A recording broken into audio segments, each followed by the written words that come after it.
Alright, so we just took a look at a video on the Smart Exchange program. What we're going to do now is actually go to the site and find a smart lesson we'd like to use, evaluate it, and decide if there are parts of it we'd like to use in our own smart lesson.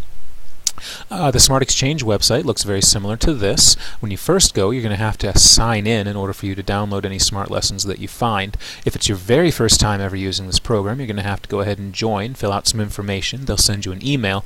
You respond to it, and they will know that that is your email, and then you're good to go. Once you have a password and a username, you're going to sign in. So let's go ahead and take care of that real quick.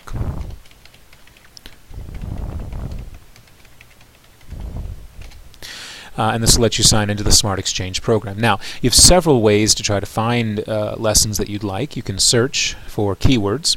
Maybe you want to find something about trigonometry. You could type in trigonometry, or climax of a story. You could type that in and find different lessons related to that particular keyword.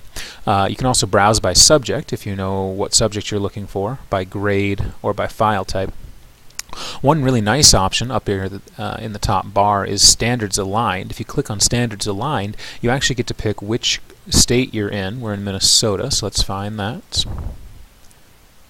Minnesota Academic Standards. The grade that you'd like to find information for. Let's pick 11. And then the subject that you're interested in. Let's pick math and go view. This will give you a list of the standards that fit that particular grade, and then any resources that are available for that particular standard. Let's take a look at algebra. Radicals and exponents. Let's try that one. When you find a lesson you're interested in learning more about, you can go ahead and click where it says the size. It'll tell you that is the lesson itself. So we're just going to go ahead and open it, and that'll open Smart Notebook with the lesson that you picked. While that's downloading in the background, let's go ahead and look at some other things you can do here.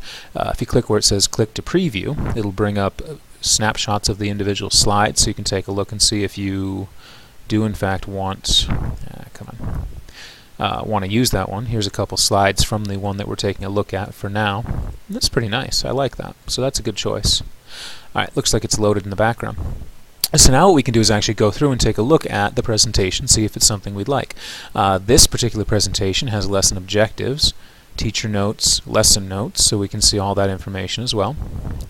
We can jump up here and actually take a look at the first screen. A square root is equivalent to an exponent of 1/2. It says y, and it says erase the blue oval to check your explanation. So let's grab the eraser and let's erase this oval and see what we get. Oh, look at that. Alright, that's a neat trick. You can layer things utilizing layers.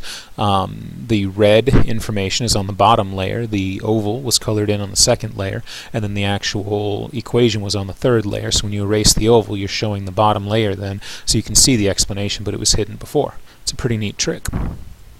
Used it again here, so you can... Oh, sorry. This is using the page recorder, so someone went through and actually solved this. And shows how to do it. This one's going to have items that show the actual equation, and then when you press it, it'll fade out using an animation piece to show what the right answer is, so the student can try to solve it, see if their answer matches up. This one's going to use a very similar idea to this one with the oval, where we erase the piece, except instead of that you have a white bit of text up here that you can't see because of the background, but its layer is on top, so when you put the magnifying glass there, you're actually putting it underneath and you can see what the answer should be. Again, just some more examples of how to solve the different types of problems. And we go through, we just have a bunch of games and activities and some pretty neat things. So you might not want to use this verbatim. You might want to change some things up, change the equations that you're seeing, that sort of idea. Or at the very least, you might want to use some of the tricks that they're using, the erasing to show the answer, or using the page recorder to show how to solve it, or using fading buttons to reveal the answer, or the magnifying glass trick, or any of the other options that are here.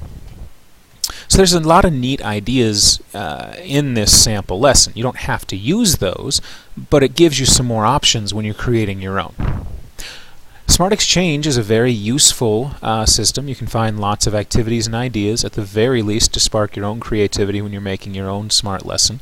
You can also find good material, good resources to use in your classroom, things that have been created by other people, and if you like the ones that you've created, you can even share your resource with others just by clicking there and going through the process.